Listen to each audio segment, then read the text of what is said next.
Takže čau lidi, já vás vítám u dalšího let's playe ze hry Clash Royale. A dneska tady máme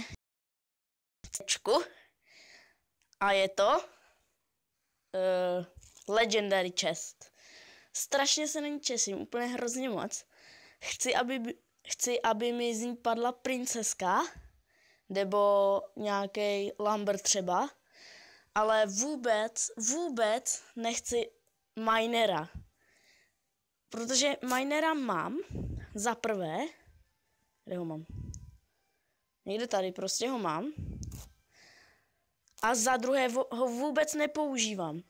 Vůbec prostě, ani v jednom deku ho nemám.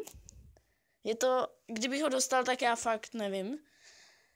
Jsem hrozně úplně napnutý, co to bude. Fakt bych chtěl buď Lambra, nebo tyhle dvě, jednu z nich, ani jedna by mi nevadila moc. Tady by jsem ani moc nechtěl žádnou, Lok by mi nevadil moc, ale jako radši.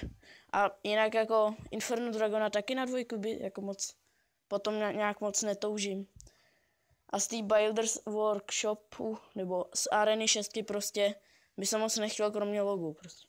Ani Sparkyho nechci moc na dvojku, já chci mít spíš novou legendárku. Takže připravíme se. Já jsem fakt úplně napnutý. Ty vado. Takže 3, 2, 1. Pane bože. Ty voho, to si děláš srandu.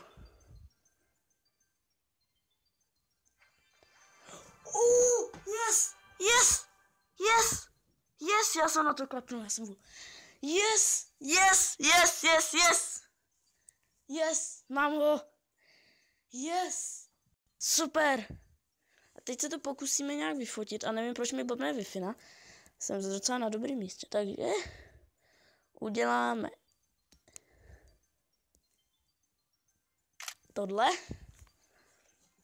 Tak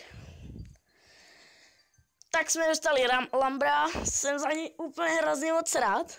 Yes, Lumberjack, super.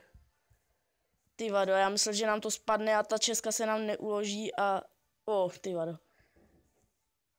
Takže tady ho máme. Yes, Lumber. Možná bych byl trošičku radši za princesku, ale furt lepší, než mít minera na dvojku. Hrozně rád jsem, ty vado, fakt strašně moc. Ještě jak nám to tam napla ta Wi-Fi. Takže tohle by bylo z tohohle videa všechno. Dejte like, komentář dejte a zatím zdarec.